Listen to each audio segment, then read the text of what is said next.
égale, j'ai été crucifié avec Jésus. J'espère que nous sommes tous là et que nous avons vu ça dans notre matériel publicitaire. La vie chrétienne égale, j'ai été crucifié avec Jésus. Cependant, bien-aimés, aujourd'hui, je souhaite vous surprendre.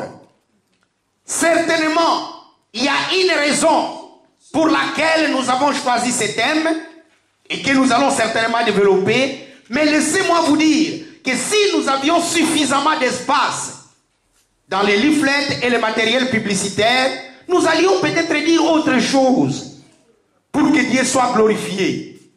Ce que j'allais dire exactement, c'est ceci.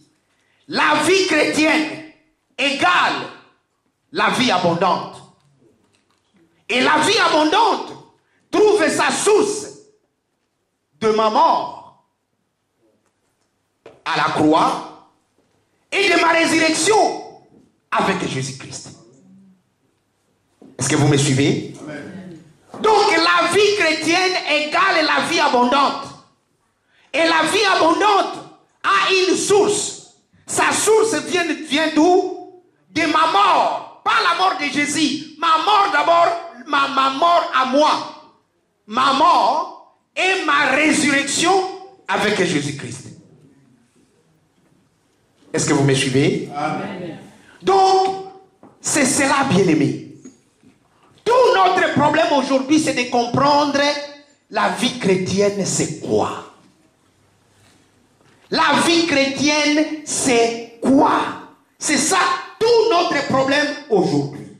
Et quiconque est préparé à écouter ça sera énormément béni. La vie chrétienne, c'est quoi?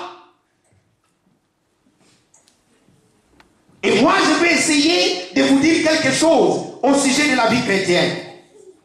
La vie chrétienne, c'est la vie surnaturelle. La vie surnaturelle dans un homme sur la terre. La vie chrétienne, c'est la vie de Dieu. Et la vie de Dieu s'appelle Zoé. Dans un homme qui vit sur la terre. En disant homme, c'est tout le monde. Femme, enfant et tout celui qui est là. Donc, si quelqu'un se dit, quand nous disons chrétien, ça c'est très... je vais vous faire voir. Mais je souhaite, à chaque fois que je parle de la vie chrétienne, retenez que je vais parler de la vie abondante. Et la vie abondante, c'est la vie de Dieu. À moi. La vie abondante, c'est la vie Zoé, à moi. Et nous allons voir tout au long de ce message qu'est-ce que cela veut dire. Car la vie abondante, ce n'est pas champagne, Coca-Cola, maison, compte à banque, voiture. Ce n'est pas ça. Ce n'est pas ça. Ce n'est pas vélo, moto, toto, toutes ces choses-là, ce n'est pas ça. La vie chrétienne, c'est la vie abondante. Et la vie abondante va au-delà des choses matérielles. Pourquoi? Puisque les choses matérielles, un jour, que vous les vouliez ou pas, vous allez les laisser. Amen. Vous allez absolument les laisser. Un jour, il y aura séparation entre vous et les choses matérielles. Mais la vie abondante qui est à toi, personne ne te séparera de cette vie. C'est pour cela que nous devons aller au-delà. Donc la vie Zoé dans un homme sur la terre. Bien aimé, nous allons prendre notre Bible et vous allez voir exactement ce qui est là. Prenez votre Bible dans l'épître de Paul aux Romains au chapitre 10. Romains 10, le 5e verset, la Bible dit: en effet, Moïse définit ainsi la justice qui vient de la loi. L'homme qui mettra ces choses en pratique vivra par elle. Parole de l'Éternel. Amen. Maintenant, regardez-moi. Maintenant, regardez-moi, bien-aimé. Ici, Moïse est en train de définir la vie. Est-ce que vous me suivez? Amen. Moïse est en train de définir la vie. Il dit, tout celui qui mettra ces choses ici veut dire quoi? La loi, les commandements, les préceptes, tout ce que Dieu leur donné. Tout celui qui mettra ces choses en pratique vivra par elles. Or, la Bible nous montre clairement, personne, ni Moïse, ni les prophètes, n'a pu vivre par la loi. Ils sont tous morts. Ils sont tous morts. Personne n'a pu pratiquer la loi telle que Dieu l'a donnée. Fais ceci, ne fais pas ceci. Fais ceci, ne fais pas ceci. Personne n'a pu pratiquer la loi et vivre par elle. Personne. Personne ne pouvait vivre par la loi. Ça, c'est ce que Moïse est en train de dire là-bas. Donc, selon Moïse, il faut pratiquer la loi pour vivre. Or, personne n'a pu pratiquer la loi telle qu'elle était donnée. Et je vais vous étonner aujourd'hui. Ni Moïse, ni tous les prophètes, personne n'avait la vie éternelle. Est-ce que vous me suivez? Personne n'avait la vie éternelle. Pourquoi? Puisque le salut parfait n'était pas encore venu. Amen. Personne. Quand ils mouraient, où est-ce qu'ils allaient? Quand ils mouraient tous, allaient dans un lieu que la Bible appelle le sein d'Abraham. Alléluia. Amen. Ils allaient tous dans ce qu'on appelle le sein d'Abraham. Et certaines confessions ont appelé ces lieux-là purgatoires. Si cela était vrai dans l'Ancien Testament, aujourd'hui, personne ne va ailleurs. Pourquoi? Puisque Christ est ressuscité. C'est pourquoi, lorsque Jésus est mort, un jour comme celui-ci, entre midi et 15 heures, il y a eu des ténèbres sur toute l'étendue de la terre. Et la Bible nous dit, dans cette obscurité-là, les tombeaux se sont ouverts. Et ceux qui étaient morts sains sont sortis. Mais ils n'étaient pas encore sortis. Pourquoi? Ils attendaient que tout celui qui doit sortir le premier, ressuscite d'abord. Amen. Quand Jésus est ressuscité, ces gens aussi sont sortis. Et la Bible nous dit qu'on les a vus à Jérusalem. Où est-ce qu'ils sont allés? C'est après que Jésus est sorti qu'il est allé avec eux au ciel. Ils étaient prisonniers dans le sein d'Abraham. Et la Bible nous dit que l'esprit de Jésus était allé prêcher aux saints qui étaient où? En prison. Quelqu'un me dit amen. C'est ça, bien aimé. Personne n'avait la vie éternelle. Tu dois t'estimer heureux aujourd'hui. You must feel glad. You must be happy. Tu as la vie éternelle en toi. Donc, tous ces gens, ils attendaient quelque part. Nous allons revenir à cela. À ce sujet, bien aimé, je souhaite vous parler d'un homme. Un homme qui va beaucoup nous aider pendant ces 3 jours. Cet homme s'appelle Saul de Tarse. Saul de Tarse était un grand religieux. Ennemi numéro 1 de Jésus-Christ. Il persécutait tous ceux qui invoquaient ce nom-là. Il ne les aimait pas du tout. Il n'aimait même pas entendre parler d'eux. Mais c'est cet homme-là, quand il va rencontrer le Seigneur, c'est bien lui qui va nous aider à comprendre beaucoup de choses. Amen. C'est lui qui va nous aider à comprendre des choses que Pierre, Jean, Jacques, tous ceux qui étaient autour du Seigneur pendant son ministère sur la terre n'ont pas compris. Cet homme, avant, il n'avait aucune forme de vie en lui. Zélé dans sa religion. Mais c'est quand il a rencontré le Seigneur qu'il va naître de nouveau. Il va naître de nouveau.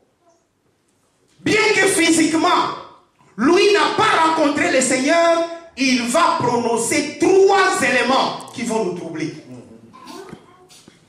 Il va faire 3 déclarations qui vont nous troubler.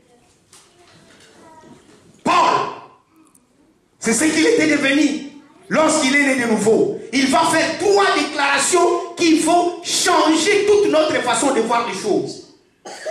Paul dit, j'ai été crucifié avec Jésus. J'ai été crucifié avec Jésus. Bien-aimé, comment vous allez comprendre quelqu'un qui n'a pas salué Jésus? Il n'était pas là quand Jésus mourait. Il n'était pas là quand Jésus prêchait. Il n'était pas avec lui. Mais que cet homme puisse s'élever et dire aux gens que moi que vous voyez là-bas, j'ai été crucifié avec Jésus. Alors que l'événement de la crucifixion s'est passé au moins 30 ans avant que lui ne soit touché. Comment il a eu ça? Qu'est-ce qui lui est arrivé? D'où il a reçu cette assurance pour qu'il puisse déclarer, j'ai été crucifié avec lui. Bien-aimé, cela s'appelle la révélation. Ça s'appelle révélation.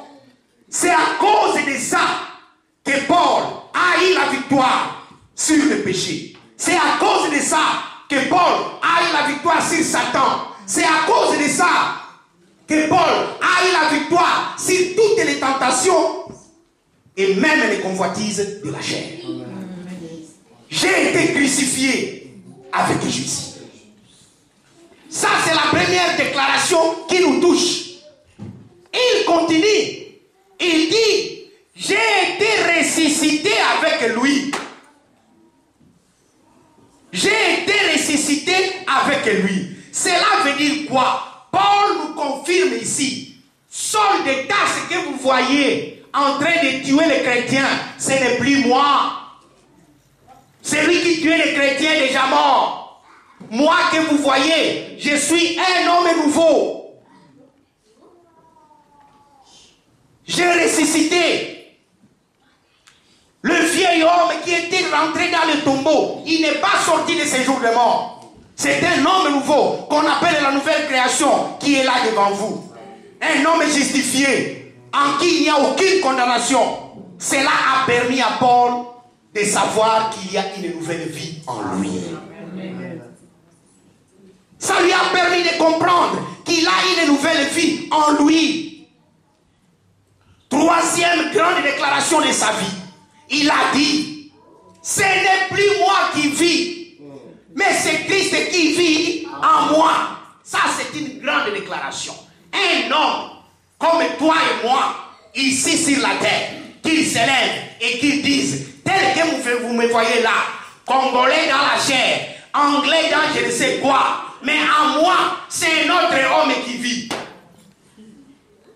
Ce n'est plus moi qui vis, mais c'est Christ qui vit en moi.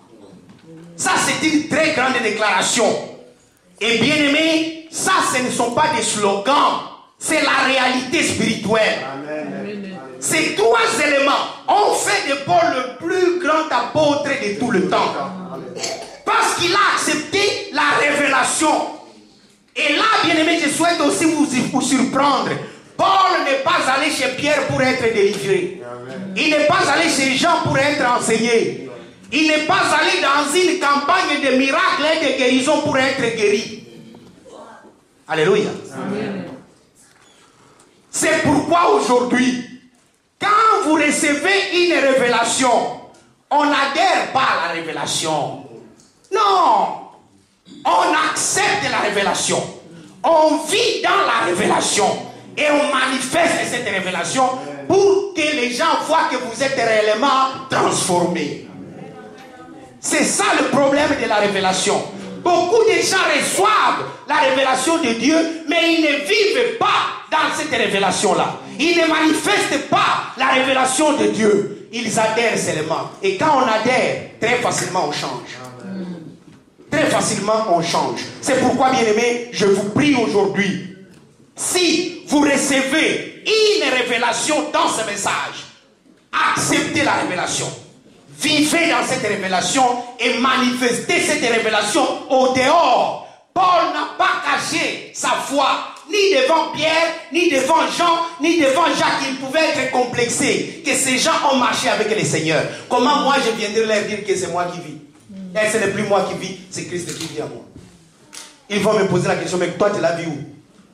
Il n'a pas eu honte de ça. Puisqu'il était sûr, il avait l'assurance de la révélation qu'il a reçue en lui. C'est pourquoi les trois choses clés de toute révélation, c'est d'accepter, de vivre et de manifester la révélation. Nous allons voir cela, bien-aimés, progressivement au cours de ce message. Mais maintenant, bien-aimés, qu'est-ce qui conduit? Quelles sont les choses qui nous conduisent à la vie abondante? Pour que quelqu'un arrive, comme Paul, à avoir une vie abondante, quelles sont les choses qui l'ont amené à avoir une vie abondante en lui? Et c'est ce que j'ai appelé la vie chrétienne. Une vie chrétienne, ce n'est pas venir à l'église. Une vie chrétienne, ce n'est pas chanter des cantiques. Une vie chrétienne, ce n'est pas je ne sais faire quoi. Mais pour avoir une vie abondante, vous allez voir comment ça se passe. Nous allons lire dans 1 Corinthiens chapitre 1, nous allons lire le verset 17 et le verset 18. 1 Corinthiens 1, 17 et 18. Ce n'est pas pour baptiser que Christ m'a envoyé. Oui. C'est pour annoncer l'évangile. Et cela sans la sagesse du langage. Oui. Afin que la croix de Christ ne soit pas rendue vaine. Voilà. Car la prédication de la croix est une folie pour ceux qui périssent. Mais pour nous qui sommes sauvés, elle est une puissance de Dieu. Parole de l'Éternel. Bien-aimés, dans ce passage, c'est Paul qui est en train de parler. Et il va nous montrer les choses qui nous conduiront à connaître et à vivre la vie abondante. La première chose que chacun d'entre nous ici doit reconnaître, c'est ce que Paul vient de dire au verset 18. La croix de Jésus-Christ est une puissance de Dieu pour tous ceux qui sont sauvés. La croix. Et j'ai mis, c'est moi qui ai mis de Jésus. Pourquoi? Les brigands avaient aussi la croix. Mais la croix des brigands ne te sauve pas. La croix de Jésus n'était pas différente de la croix des brigands. Celle de Jésus n'était pas dorée. C'était le même bois. Mais si toi tu comprends, tu as la révélation selon laquelle cette croix-là, un bois ordinaire, moi je crois que c'est une puissance de Dieu qui aura quelque chose. Ça c'est très important. Très très important de comprendre cela. Nous avons notre première chose qui nous conduit à la vie abondante. Dans ta vie, si tu n'acceptes pas ça, qu'un simple bois, c'est la puissance de Dieu, bien aimé, tu as un problème. Tu as un problème si tu n'acceptes pas que le bois de Jésus renfermait une puissance. C'était le même bois. Avant lui, ce n'était pas la première personne à être pendue au bois. C'était une pratique. Comme aujourd'hui, il y a des chaises électriques aux États-Unis ou je ne sais où. On pendait les gens. Mais si toi, tu acceptes que le bois de Jésus est différent des autres bois, tu commences à connaître la vie. Tu commences à connaître la vie. Donc, nous avons notre premier élément qui conduit à la vie abondante. Deuxième élément, nous allons dans Philippiens, chapitre 3, le verset 10a. Afin de connaître Christ et la puissance de sa résurrection et la communion de ses souffrances en devenant conforme à lui dans sa mort pour parvenir. Oui, tu es allé plus loin parce que si tu vas jusqu'aux souffrances, tu vas compliquer la vie. Lis juste la première phrase. Afin de connaître Christ et la puissance de sa résurrection. Voilà. Afin de connaître Christ et la puissance de sa résurrection. Donc, ainsi, je connaîtrai Christ et la puissance de sa résurrection. Puisque quand tu vas jusqu'à la communion de souffrance, alors que tu n'as pas encore compris la croix, la puissance de la croix, alors que tu n'as pas encore compris la puissance de la résurrection, quand tu arrives à la communion de souffrance, c'est pour cela que tu vas voir le prophète, il va te mentir. Est-ce que tu me comprends? Oui. Si tu ne comprends pas la puissance de la croix, tu ne comprends pas la puissance de la résurrection, tu vas juste en communion avec les souffrances. Tu vas souffrir et tu vas chercher quelqu'un. Tu vas chercher quelqu'un. Et c'est quelqu'un pour ça le oui. Donc, notre deuxième chose ici, Paul dit, connaître Christ et la puissance de sa résurrection. Bien-aimé, comprendre que puisque Christ est ressuscité, il y a quelque chose qui se passe dans ma vie. Il y a quelque chose qui se passe dans ma vie. Je comprends la croix. Et là, je dois mettre les choses clairement. La croix ne donne pas la vie à quelqu'un. La croix tue. Vous me suivez? La croix tue. La croix, c'est la mort. Si Christ était resté sur la croix, personne d'entre nous n'aurait la vie. Personne. Mais c'est la résurrection qui nous donne la vie. Donc il faut comprendre la puissance de la résurrection. Ça, c'est un élément très très important. Nous continuons, nous avons vu la puissance de la croix, nous voyons la puissance de la résurrection. Maintenant, continuons avec d'autres choses. 1 Corinthiens chapitre 15. Je vous rappelle, frères, l'évangile que je vous ai annoncé. Ils ont compris quel verset? 1 à 4, hein? Oui. Oui, allons-y. Je vous rappelle, frères, l'évangile que je vous ai annoncé, que vous avez reçu, dans lequel vous avez persévéré, et par lequel vous avez été sauvés, si vous les retenez tel que je vous l'ai annoncé, autrement, vous auriez cru en vain. Voilà. Je vous ai enseigné avant tout, comme je l'avais aussi reçu, que Christ est mort pour nos péchés, selon les Écritures. Continue. Qu'il a été enseveli et qu'il est ressuscité le troisième jour, selon les Écritures. Amen. Amen. Bien-aimés, je souhaite alors maintenant aller pas à pas avec vous. Regardez ce que Paul dit, c'est très profond. 15, premier verset, il dit, je vous rappelle, ça veut dire quoi qu'il a déjà dit auparavant. Je vous rappelle, frère, l'évangile que je vous ai annoncé, que vous avez reçu et dans lequel vous avez persévéré. Ça, j'aime. Il dit quoi? Je vous ai prêché la bonne nouvelle. Donc, l'évangile doit nécessairement être annoncé. Est-ce que vous me suivez? L'évangile doit nécessairement être annoncé. Et l'évangile doit nécessairement être reçu. Droit, l'évangile, vous devez persévérer dans l'évangile. Si ces trois choses ne sont pas là, l'évangile a un problème. Les gens ne reçoivent pas le message. Les gens ne persévèrent pas dans le message. Comment voulez-vous qu'ils aient la vie abondante? Comment? Comment voulez-vous qu'ils aient la vie abondante? Et il continue, il dit, donc c'est comme ça que vous êtes sauvés, mais j'ai aimé quelque chose, il dit, vous êtes sauvés si vous retenez l'évangile dans les termes que je vous ai annoncés. Dans les termes, ça veut dire que les gens reçoivent le message, ils transforment le message. Mais Paul dit, moi je vous ai annoncé un message. Est-ce que vous avez retenu les choses que je vous ai annoncées telles que moi je les ai annoncées? Ça c'est très important. Si vous changez, vous êtes en train de tordre votre message dans la bonne nouvelle, il y a un problème. Il y a un problème. Et au verset 3 maintenant, regardez qu'est-ce qu'il a enseigné. Qu'est-ce qu'il a enseigné? Je vous ai annoncé avant tout, comme moi-même je l'ai reçu, que, regarde maintenant le terme de son évangile. Ici, Paul est en train de dire aux Corinthiens l'évangile qu'il avait annoncé. 1.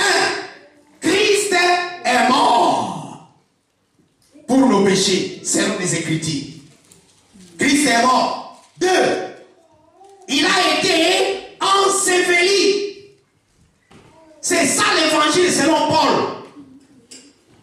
C'est ça l'évangile selon Paul. Christ est mort pour nos péchés. Ça, c'est la croix. Et la croix, c'est la mort. croix. La croix, c'est la mort. C'est ça l'évangile que Paul est en train d'annoncer. D. Il a été enseveli. L'ensevelissement ici, c'est quoi? C'est le baptême. Donc, si votre vieil homme doit mourir, vous devez aussi être baptisé. Puisque nous sommes ensevelis avec lui dans sa mort et nous revenons à la vie avec lui dans sa résurrection. Et la troisième chose, c'est la résurrection. La résurrection, c'est la vie. Et la vie ici, c'est quoi? C'est marcher en nouveauté de vie. C'est ce que Paul lui-même a connu. Le vieil homme est mort. Il a été baptisé par Ananias. Et il marchait maintenant en nouveauté de vie. Tous ceux qui le voyaient s'étonnaient. Oh, mais c'est lui qui tuait tous ceux qui invoquaient ce nom. C'est le même nom qu'il est en train maintenant de prêcher. Bien-aimé, si ta vie ne passe pas par là, il y a un problème. Il y a un problème. Donc, quand est-ce que tu es mort? Quand est-ce que tu es mort? Ainsi, je souhaite vous dire, bien-aimé, tout évangile qui ne renferme pas ces trois points, la mort, l'ensevelissement et la résurrection, c'est un évangile complet. Les gens vont vous prêcher la prospérité, les gens vont vous prêcher l'élévation, les gens vont vous prêcher beaucoup de choses, mais si l'évangile qu'ils amènent ne renferme pas la mort, l'ensevelissement et la résurrection, ce qui correspond à la croix, votre propre mort, à votre propre baptême et à votre propre nouveauté de vie, votre évangile est incomplet. Et moi, je souhaite faire une déclaration ferme aujourd'hui devant vous, l'Église. Tout salut qui n'a pas expérimenté ces trois choses, c'est un salut incomplet. Est-ce que vous me suivez? Je croyais vraiment recevoir un grand amen. Tout salut qui n'a pas connu la mort, au Koufa Wapi. Voilà ce qui nous pose des problèmes dans l'église. Puisque le vieil homme n'est jamais mort. Ça nous pose des problèmes dans l'église. Le vieil homme revient toujours. Il ressuscite lui avant. Si tu n'as pas connu l'ensevelissement et que tu ne marches pas en nouveauté de vie, bien aimé, il faut qu'il y ait une démarcation entre ta vie passée et ta vie actuelle. Amen, amen, amen, amen. C'est ça le salut complet. Les gens qui vont te voir, ils vont se poser la question, c'est lui ou bien ce n'est pas lui? Amen. Les gens t'ont connu, je ne sais pas comme qui, comme quoi, comme je ne sais qui, mais aujourd'hui quand ils te voient, ils disent, c'est vraiment un nouvel homme. Amen. Si ton salut n'a pas ces trois éléments, ton salut est incomplet. Dites à quelqu'un, si ton salut n'a pas ces trois éléments, dites à quelqu'un, si ton salut n'a pas ces trois éléments, ton salut est incomplet. Ça, c'est la clé du message. Oui. Donc, la mort, tu dois mourir, bien-aimé. C'est pourquoi Christ a dit que tout celui qui veut me suivre, qu'il prenne quoi? Qu'il prenne sa croix. La croix, c'est la mort. Il faut absolument mourir. Le vieil homme doit mourir. Il faut passer par les eaux du baptême. Et il faut marcher en nouveauté de vie. C'est pourquoi les choses anciennes sont. Voilà, toutes les choses sont devenues nouvelles.